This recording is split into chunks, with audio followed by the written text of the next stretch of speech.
Hola, ¿qué tal?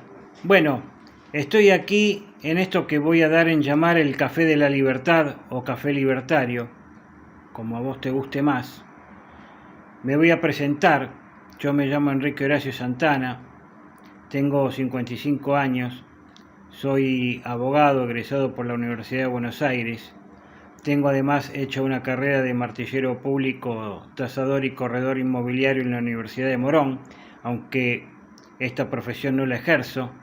Tengo una diplomatura en Derecho del Deporte, Gestión y Administración de Entidades Deportivas y a su vez tengo otra diplomatura más que es la de Psiquiatría Forense para Abogados, hecho en la Universidad de Belgrano. Estas dos últimas en colaboración con la Escuela de Posgrado del Colegio Público de Abogados de la Capital Federal. Seguramente este video te llega porque o entraste a mi canal de YouTube o bien porque alguna persona de tu confianza, algún amigo, algún familiar te hizo llegar el link. Y la idea es poder contarte lo que significan las ideas libertarias, las ideas de la libertad. Hay muchos mitos respecto de eso, hay mucha mentira, hay mucha desidia también por parte de algunos interlocutores. Pueden ser periodistas, políticos, personas que están en las redes sociales, que te mienten mucho sobre lo que es verdaderamente la libertad, los principios liberales, lo que significa la economía de mercado, lo que significa tu proyecto de vida, lo que significan conceptos como derecha e izquierda, que para mí es un concepto rancio, ya te voy a explicar por qué, o bien cuando te hablan de populismos, autoritarismos, democracia, muchas veces se suelen mezclar estos conceptos. Mi intención es básicamente bajar lo que te dicen muchas veces a nivel académico, con un lenguaje difícil, retorcido, muchas veces con una forma de pensamiento medianamente abstracta, que te hace perder cuál es la verdadera dimensión de las ideas libertarias o liberales. Ya vamos a ver que hay un pequeño matiz entre liberalismo y libertario, aunque básicamente los principios son los mismos. Mi intención es armar esto que yo voy a dar en llamar el Café de la Libertad o Café Libertario y en consecuencia y desde ya te invito a tomar un café. Aquí tengo mi tacita, vos podés tomar si querés mate o alguna gaseosa o una cerveza, sentarte durante 10 minutos y empezar a entender un poquito lo que son las ideas de la libertad o las ideas libertarias. Así que te doy la bienvenida. La idea es poder hacer varios videos consecutivos para que vayas aprendiendo de a poquito y de una manera pero muy sencilla lo que significa la ciencia de la libertad. Así que vamos a empezar con esto que yo doy en llamar el capítulo 0, capítulo piloto, donde te voy a explicar 3 o 4 primeros conceptos de lo que significa la libertad, la economía social de mercado y sin tanto academicismo. Simplemente acercarte con voces sencillas, con palabras que vos puedas entender, sin mucho rebuscamiento y además, en la medida de lo posible, haciendo uso de lo que fueron tus experiencias de vida, lo que son ejemplos sencillos y básicos que a medida que vayas escuchando los vas a poder ir interpretando para incorporarlo a tu saber. Estamos aquí básicamente para poder aprender juntos, porque yo también en esto estoy aprendiendo, lo que significa el liberalismo. Bueno, para explicarte bien lo que es el liberalismo, voy a empezar por algo que por ahí te llama la atención. Un abordaje sobre este tema que al principio te va a parecer que está muy descolocado respecto de lo que es la política y la economía, y que tiene que ver con el funcionamiento del cerebro y de la mente. Vas a ver a lo largo de los videos por qué comienzo hablando de las neurociencias. Para que sepas, yo en mi cabeza dentro de mi cabeza tengo un cerebro. Parece mentira, pero lo tengo. Y te doy 5 segundos para que pienses cuántas neuronas tenemos. Bueno, seguramente habrás pensado que tenemos 1 millón, 2 millones, 5 millones de neuronas. Bueno, si pensaste eso te quedaste corto. Nosotros tenemos 100.000 millones de neuronas metidos dentro de la cabeza. Y nuestro cerebro funciona solamente y básicamente en un 10%. Las personas que son muy inteligentes pueden usar el 10% del cerebro en su totalidad. Lo cierto es que la neurona, para que te des una idea, es el elemento base del cerebro y tiene una forma que lo explica muy bien Stanislav Bachrach en un libro que se llama Ágilmente, y dice así: imagínate un huevo frito. La parte amarillita es el núcleo, la parte blanca es el cuerpo de la neurona, más lo que vos ves como ciertas estrías que se llaman dendritas. Y de esa neurona sale un cablecito, y ese cablecito tiene que tener contacto con la neurona que está al lado o a su alrededor para poder hacer un intercambio químico en un espacio que se llama sinapsis, y de allí, con esa sinapsis y ese intercambio químico, las neuronas funcionan. Hay muchas neuronas que funcionan de manera automática. Por ejemplo, si yo ves que levanto este brazo, yo no estoy haciendo una abstracción y pensando que el brazo lo tengo que mover, sino que simplemente hago este movimiento, y con este movimiento, mientras te hablo, hay un sector de mi cerebro que está funcionando y haciendo que la mano yo la pueda levantar. ¿A qué voy con esto? A que en realidad a lo largo de la evolución nosotros hemos tenido aproximadamente entre 2,5 millones a 3 millones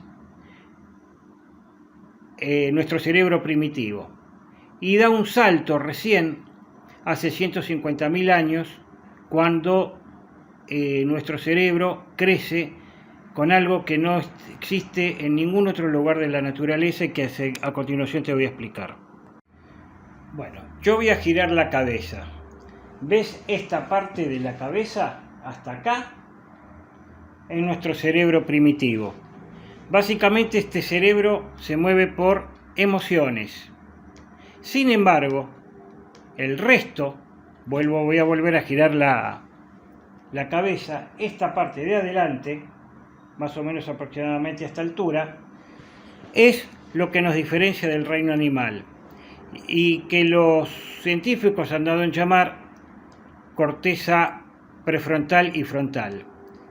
La corteza prefrontal y frontal es la que nos permite tener memoria, pero a la vez nos permite imaginar, nos permite razonar, nos permite sacar conclusiones inclusive de ideas abstractas. Yo te había dicho que el cerebro de alguna manera funciona de manera automática, pero hay otra parte del cerebro que funciona sobre la base de pensamientos abstractos, y eso tiene que estar en correlación con los sentimientos.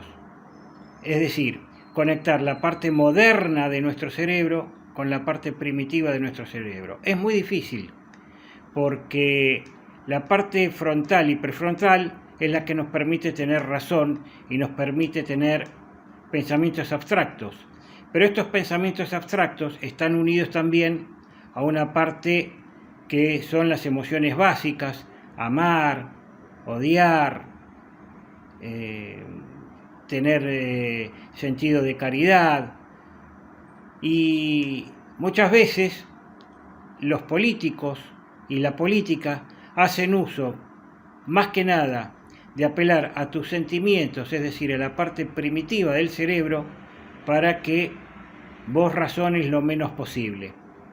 Esto lo hacen generalmente los movimientos autoritarios, los movimientos o partidos que son populistas o que son totalitarios, y me viene a la mente, por ejemplo, que en la época del nazismo había un eslogan que decía: usted no piense, Hitler piensa por usted. Bueno, estas cuestiones son las que utilizan los políticos para desviar tu atención, y en lo que hace específicamente a la cuestión de los liberales, para que vos no pienses, y apelan a tu emocionalidad. Esto lo vamos a ir viendo a lo largo de los capítulos o videos siguientes. Aunque te parezca mentira, la parte primitiva del cerebro y la parte moderna de nuestro cerebro, la que es la que nos permite razonar e imaginar, están en conflicto. Se genera una tensión, una batalla dentro del cerebro, porque el cerebro tiene una facultad que nos puede servir para sobrevivir, pero también nos puede generar demasiados conflictos. Y tiene que ver con que el cerebro siempre intenta sintetizar las ideas en blanco, negro, bueno, malo, amar, odiar. El cerebro siempre va a tener esta cuestión de dividir las aguas. No es una cosa tan automática tampoco, pero como justamente apela a tu emocionalidad, no hay demasiados tintes o demasiadas zonas grises como para que vos puedas cavilar entre una sensación y la otra. O amás u odiás. Por supuesto que alguien puede amar mucho y amar poco, pero amar al fin. Alguien puede odiar poco y odiar también mucho, pero lo cierto es que el cerebro siempre va a tender a sintetizar para usar la menor energía posible. ¿Por qué? Porque además del intercambio químico, nuestro cerebro tiene electricidad. Entonces, el cerebro va a tender, en la parte emocional, a bajar la tensión a través de este trabajo de sintetizar, y va a tratar de gastar la menor energía posible. Cosa que nuestra mente es todo lo contrario. Hoy en día, a través de la neurociencia, se ha podido determinar que nuestra mente tiene un poder tal que puede llegar a modificar la conformación de tu cerebro. Puede llegar a modificar la conexión entre las neuronas y puede hacerte incluso cambiar de hábitos, cambiar de modos de vida, de una manera que hasta hace 30 años no se conocía. Es más, de hecho, hasta hace muy poquito, hasta hace 30 años, se pensaba que las neuronas que se morían no podían ser reemplazadas. Hoy en día ese paradigma científico ha cambiado, porque se ha descubierto que ante neuronas que mueren, otras neuronas pueden reemplazar y cumplir las mismas funciones.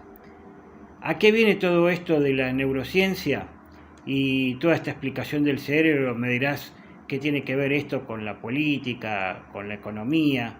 Bueno, porque justamente la política, la economía, las sociedades se manejan básicamente sobre la base de este conflicto que es los sentimientos y la razón.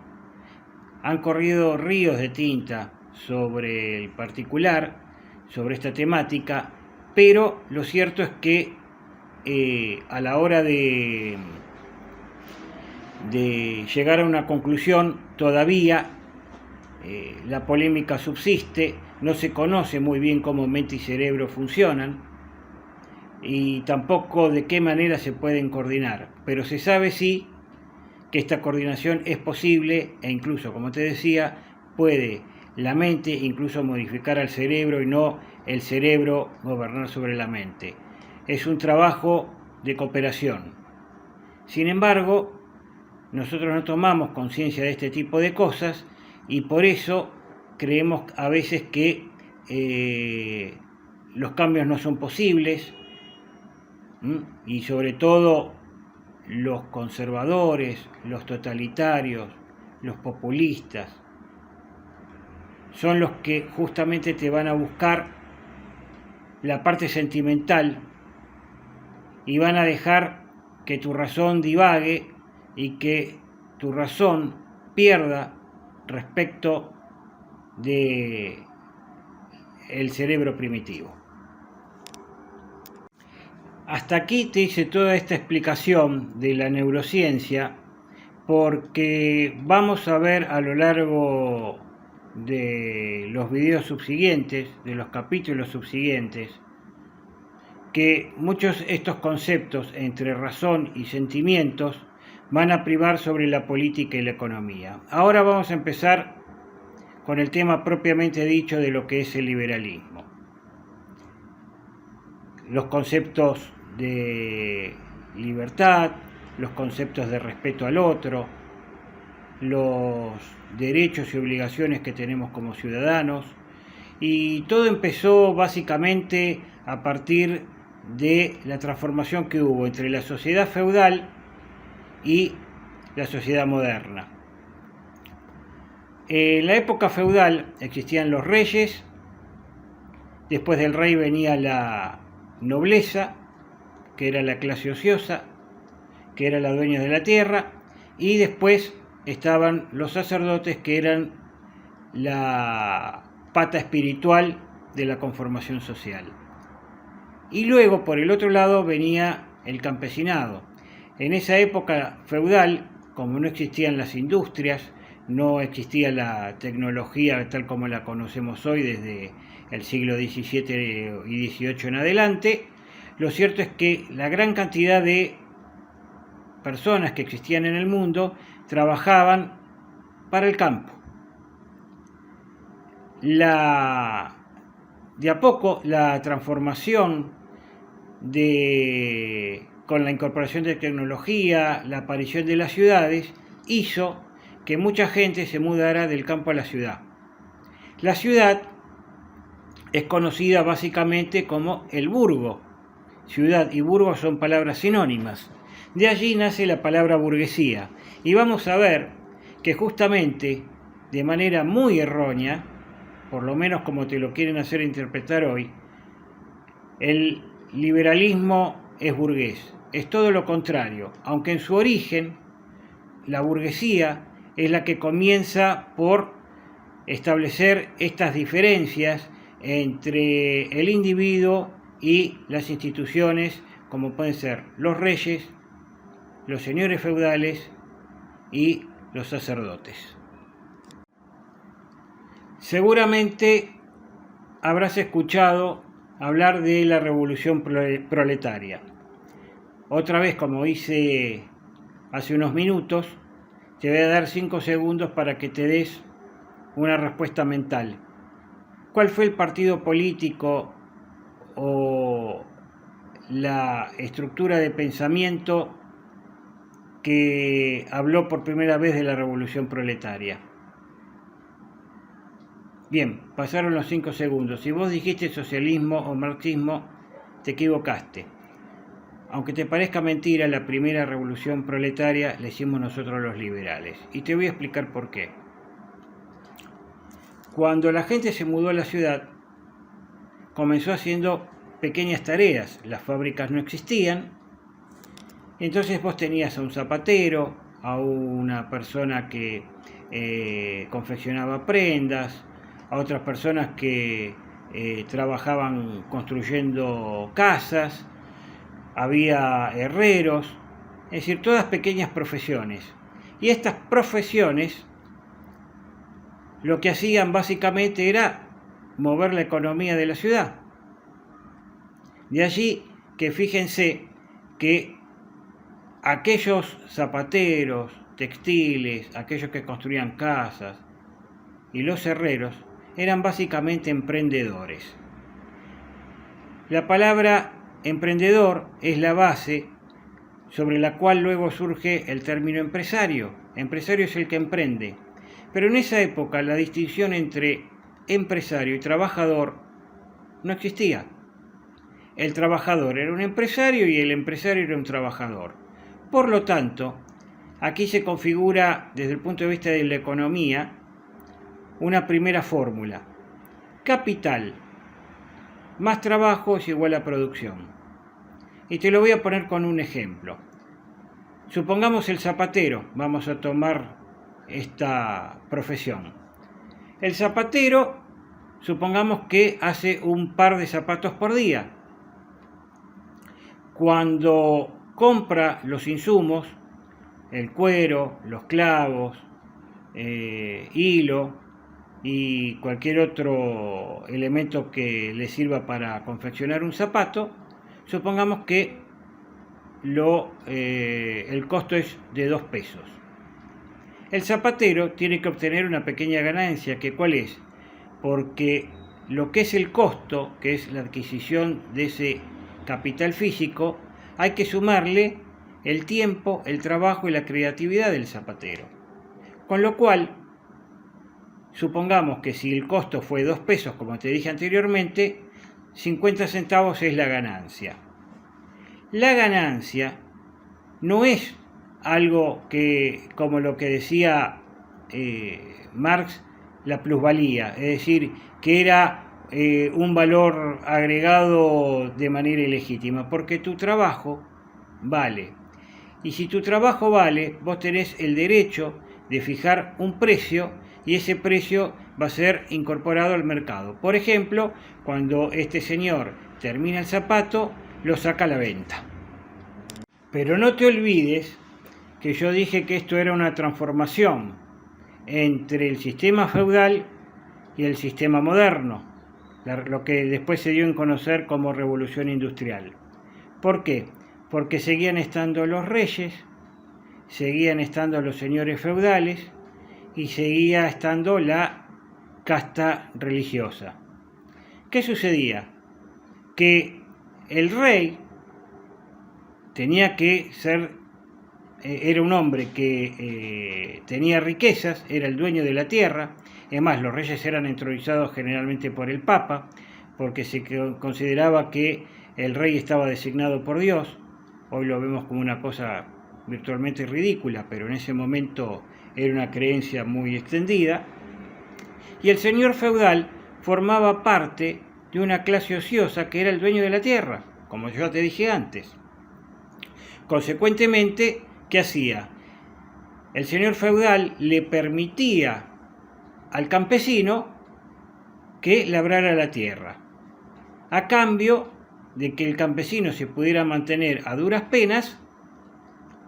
El señor feudal cobraba una suerte de impuesto y el rey lo mismo. Es decir, que los reyes que eran entronizados por Dios y los señores feudales que tenían las tierras gracias a la concesión que hacía el propio rey, terminaba explotando al pobre trabajador, al pobre campesino que se levantaba todas las mañanas, tenía a duras penas su comida y un techito, y el resto se lo quedaban el rey y los señores feudales. Es decir, que el rey y los señores feudales eran los privilegiados. ¿Por qué te digo que los liberales hicimos por vez primera la revolución proletaria? Por lo siguiente: como ellos cobraban impuestos, estos pequeños profesionales se empezaron a rebelar. Dijeron, ¿por qué yo tengo que estar manteniendo a una clase ociosa? ¿Por qué tengo que yo estar sosteniendo a gente que tiene privilegios, que no produce, que no pone capital, que no pone trabajo, capital, bueno, sería únicamente poner la tierra, tierra que le fue regalada por el rey, o sea que tampoco los señores feudales lograron sus campos y sus tierras gracias al esfuerzo de su trabajo, lo hicieron por una concesión gratuita, que provenía del rey y por lo tanto provenía de Dios. Entonces, esta suerte de división clara entre clases, a mí el término clase no me gusta mucho, sobre todo para usarlo hoy en tiempos modernos, pero en esa época estaban bien diferenciados, hicieron que este campesinado se mudara a las ciudades, comenzara con estas profesiones y empezaran a ejercer este derecho que tenían de poner su capital fijo, que era la compra de los clavos, el cuero, el martillo y todas las demás herramientas para construir el zapato, más su creatividad. Por lo tanto, es en esa época en que empieza a hablarse de la propiedad privada, la propiedad del individuo que tiene sobre su propio trabajo, su propio esfuerzo y su emprendimiento. Bueno, te dejo con estas ideas para un próximo video. Espero que estos conceptos que te vengo esbozando se queden dando vueltas por tu mente. Y seguimos en la próxima, donde te voy a contar qué sucedió a partir de la Revolución Industrial. Bien, para finalizar, quiero agradecerle a Camila Canosa Noni, que fue la persona que edita este video y editará los siguientes. Gracias a vos, Camila.